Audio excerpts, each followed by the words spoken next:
Hello, everyone. My name is Rick Clemons, and I am the lead coach here at the Speaker Lab. And welcome back to another episode of Talk Speaker to Me.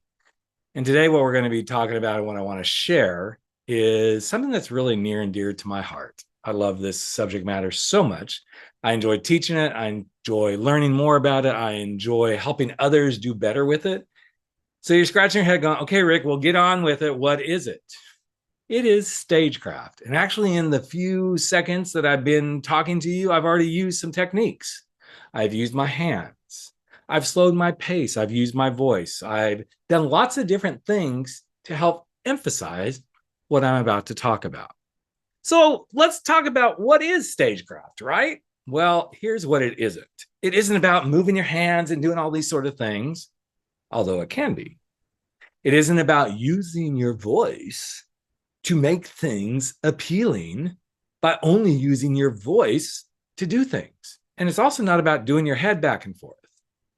It can be about your voice, and it can be about the tonality and the speed with which you speak. It can be those things as well.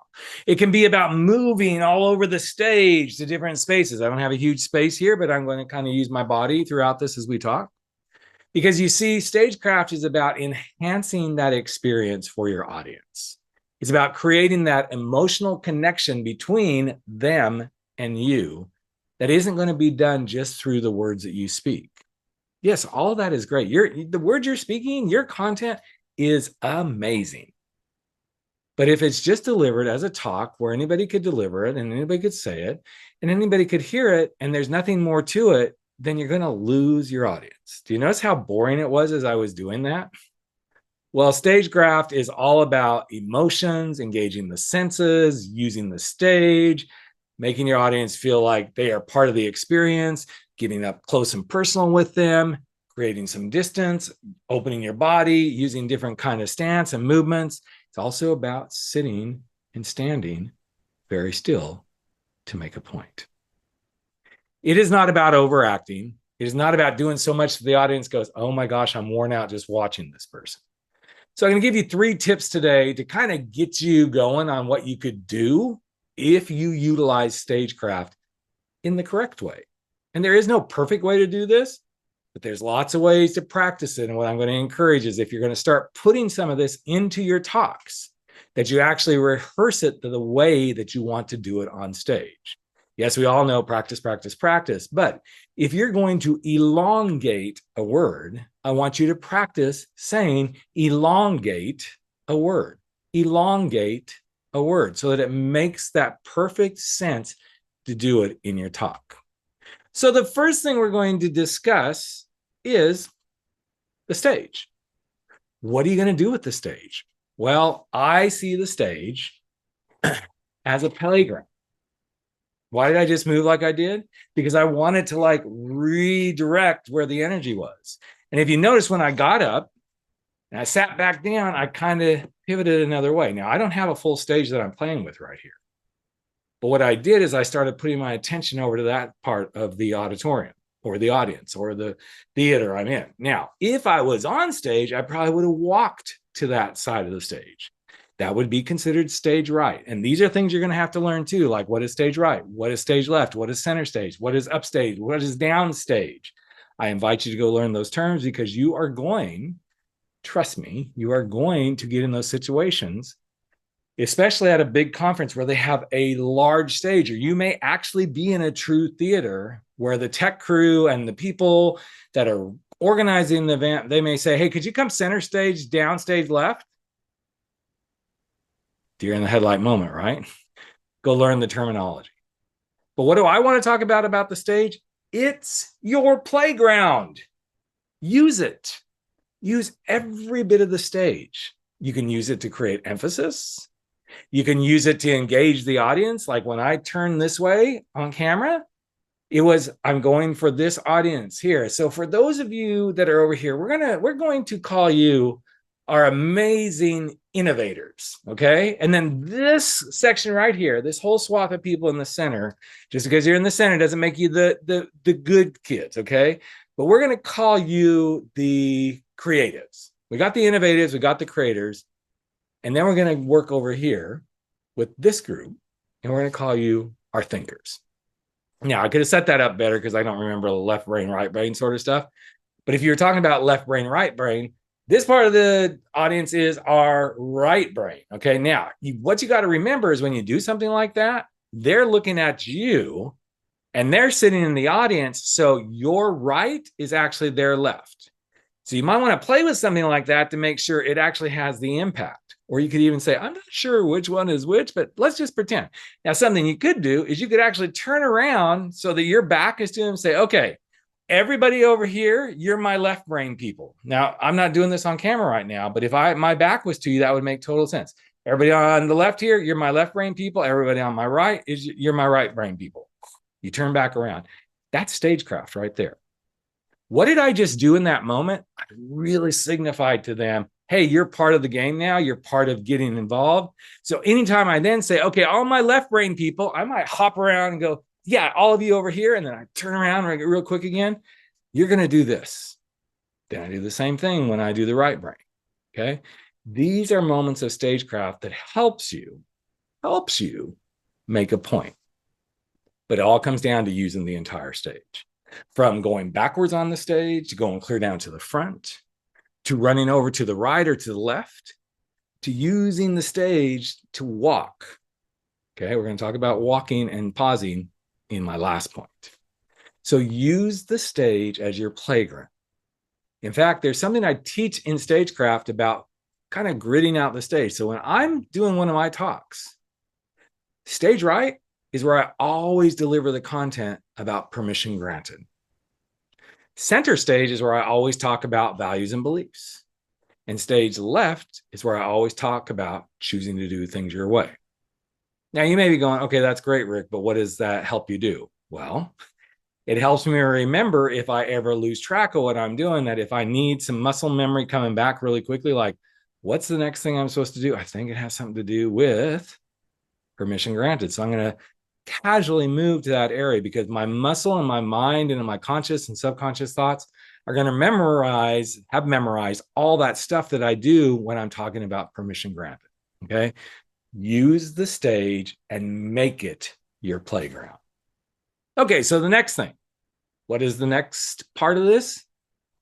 This little thing here. No, it's not my neck that's got the turkey jowl hanging down. It's our voice. Now, most of you know, as a speaker, you use your voice. It's one of your powerhouse tools. But if you don't use it effectively, then you become the speaker who says, this is what we're going to do today. And when we get done today, you will have learned this. And I hope you know that once you learn this, you will have a better life. And when you have a better life, how many of you are already falling asleep, right? So there's some beautiful things we do in Stagecraft where we use our voice. Number one, we always make sure we warm up our voice. That's one of the things, and I don't have time to go through all those warm-ups today. But let's imagine our voice is fully warmed up and we're getting ready to deliver a line. I'm going to give you a line that most of us have heard if you're of a certain age, okay? Most of us know the line from Top Gun that says, you can't handle the truth, right? I think it's Top Gun. Maybe it's something else, but it's a famous movie line. Now that I'm saying that on camera here, I'm like, was that Top Gun? Was that what it was from? Anyway, most of us from a certain age know that line. Okay, let's do another one. Maybe this one's even better. Frankly, my dear, I don't give a damn. Okay. Again, certain age, you're going to know that line. All right. Either one of those can be used in beautiful ways when we play with our voice. So let's go back to you can't handle the truth. One of the ways to use that with your voice is you can't handle the truth. Or you can't handle the truth. Or you can't handle the truth. Do you see how the difference in voice and tonality and the speed with which I say those lines changes everything? So let's do the other one. Frankly, my dear, I don't give a damn. Frankly, my dear, I don't give a damn. Frankly, my dear, I don't give a damn. It's all in the voice, in the tone, in the speed that I'm using that can make all the difference. So watch what happens with one of my lines for one of my talks. Permission granted. It's that Staples easy button of saying permission granted, permission granted, permission granted. But for some of you, you don't even know what the Staples easy button is. Well, let me explain it real quick. It's this little button that Staples used as a marketing gimmick that said, hey, we make everything really easy.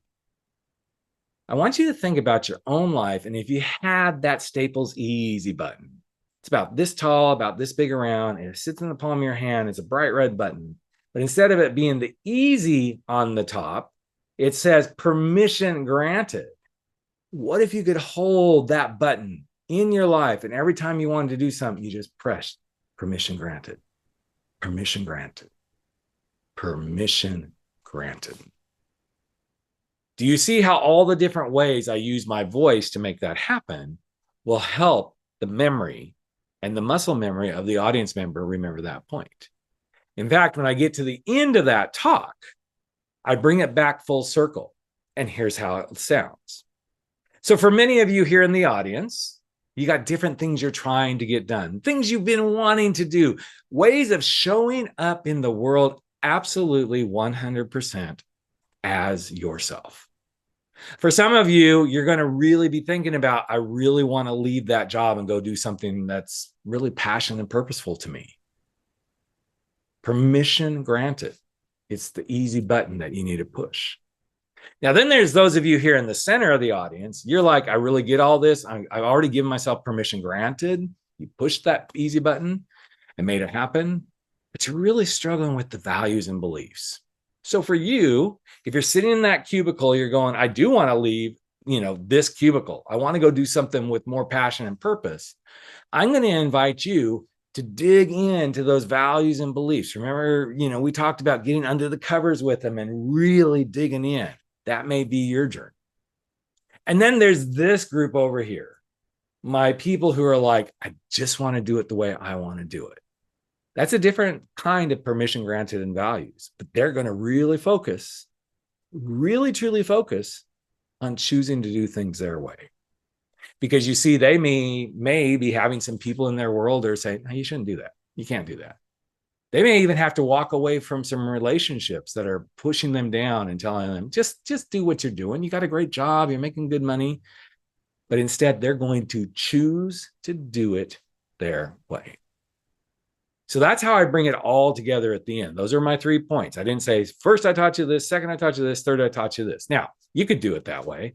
But if you notice throughout all this, and again, I'm really confined to the confines of this camera right now.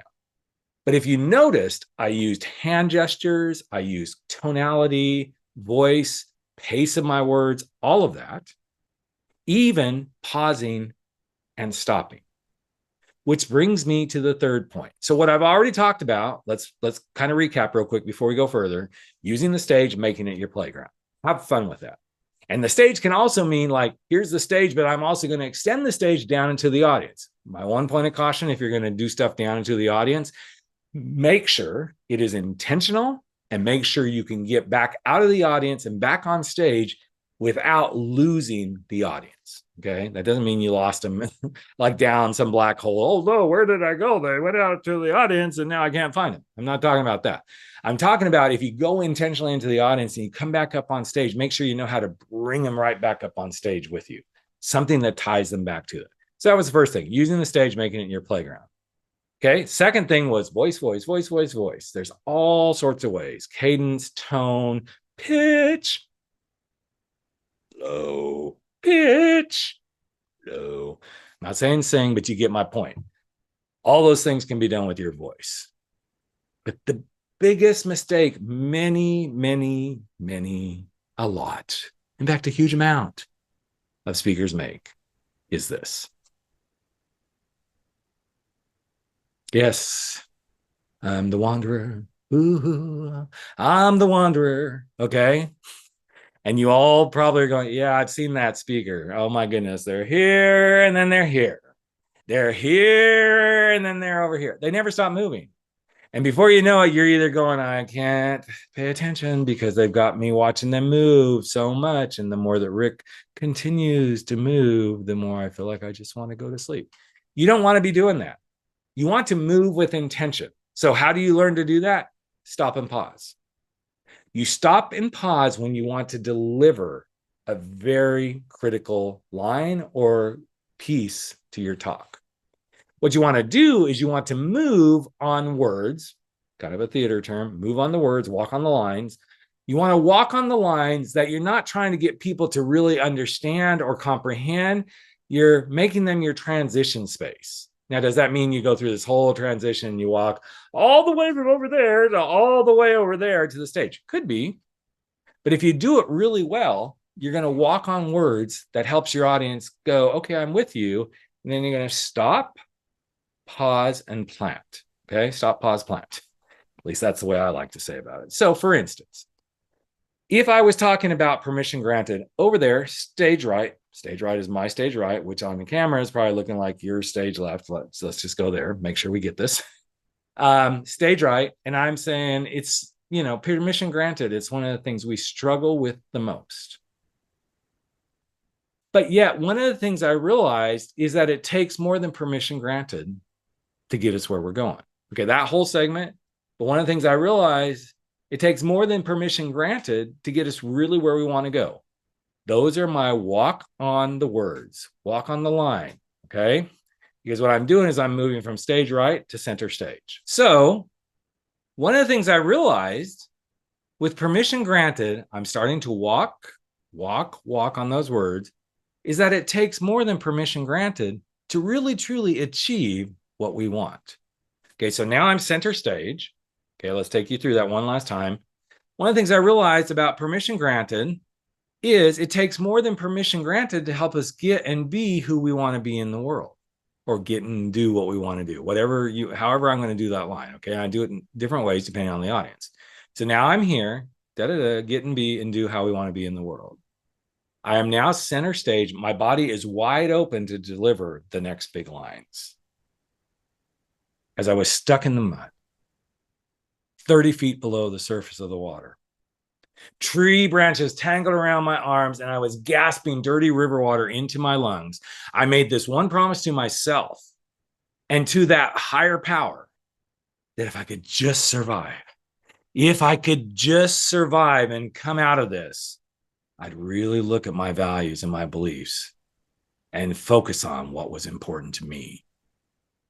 And as I started to swim to the surface and I got untangled and that mud finally went and released me, I got to the surface. And as I surfaced out, my face hit the bottom of the raft and I screamed, "Really, God? Really?" I don't want to be walking on any of those words because I want to be telling that story. I want to be gripping the audience. Now, here's the thing. They know I survived, right? But as I say those words, I want to be here center stage so that I can kind of act out. You notice I kind of crouched down and swimming to the surface and the mud went and released me. Those are the things I want to be able to do. I don't want to be trying to. So as I was swimming to the surface and it's too busy. You want to be centered and still. Now, it is really, really hard to say still. Let me say that again. It is really, really hard to stay still. In fact, we're going to practice it right now. I want you to, while you're watching this video and listening to this podcast, wherever you are, sit still. It's hard, right? You suddenly, by the time I said something, most of us are going to be feeling like, oh, that little nervous energy is going to start cropping up. So let's do it again. But here's what I want you to do. I want you to imagine, and if you're sitting, that's great. If you're standing, that's even better. Feet are planted on the floor, about a shoulder width apart, even if you're sitting, okay? I'm sitting, so my feet are on the floor about just right here. My knees are right below the camera here, right here. I want you to just kind of relax back. If you're standing, relax your knees. And when I say 3, 2, 1, we're going to go until I tell you you can move. And I want you to see how much easier it is to learn to stop and pause. 3, 2, 1.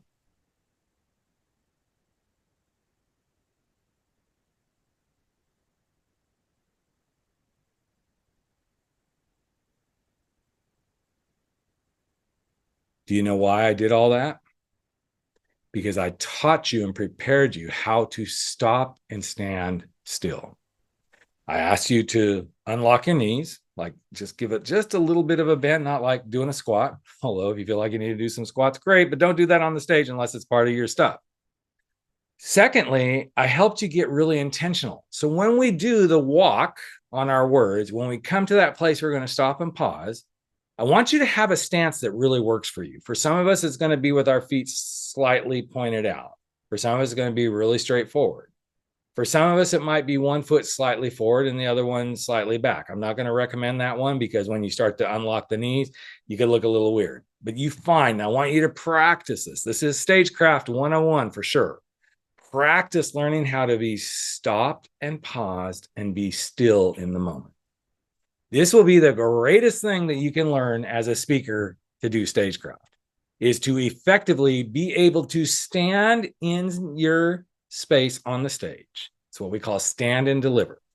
Like truly stand and deliver your lines as if nothing else matters. As if there is nothing else is going to move you from that space. In fact, I am doing it right now on camera. You notice that everything that's happening right now is happening with my face and my tonality. The rest of my body is not moving, and I'm not really uncomfortable. Now, if I try to do this for 2 more minutes, it's going to get uncomfortable. But even then, if I started to get uncomfortable, I would simply do a little bit of a switch and a pivot, and I'd find that next comfortable space. But you notice I did that, and I'm already set because I know I practice. Like if I'm doing something on a bar stool, there's a certain way I'm going to sit on a bar stool. I'm sitting on a bar stool right now. There's a certain way I'm going to stand on stage. So if I was standing on stage, which I'm not going to do because I'll come out of the camera, my feet are exactly a shoulder width apart, slightly turned out. I have my knees unlocked. And one of the things that I do is right before I stand and get into my paused position, I don't take a deep breath. I take a breath. And so it's really interesting when we learn the techniques of stagecraft. They can be the littlest thing like learning how to stand still. Or they can be the really powerful things like using your words. And they can even be the beautiful things like opening the ideas of movement. You see, my friends that have joined me here on Talk Speaker to Me, every opportunity you have to be on stage is an opportunity to present and perform. But the beauty is when you bring those two worlds together and you create an emotional, powerful experience that makes the audience walk out of there really, really glad that they gave you the pleasure of their time. So that's a wrap for this episode of Talk Speaker to Me. I hope you got a lot out of this. I could go on and do this for hours and hours, but in the short time we had today, I wanted to give you some of the key techniques that I have used to truly help myself and others up their speaking game to get booked and paid to speak. Thanks for joining.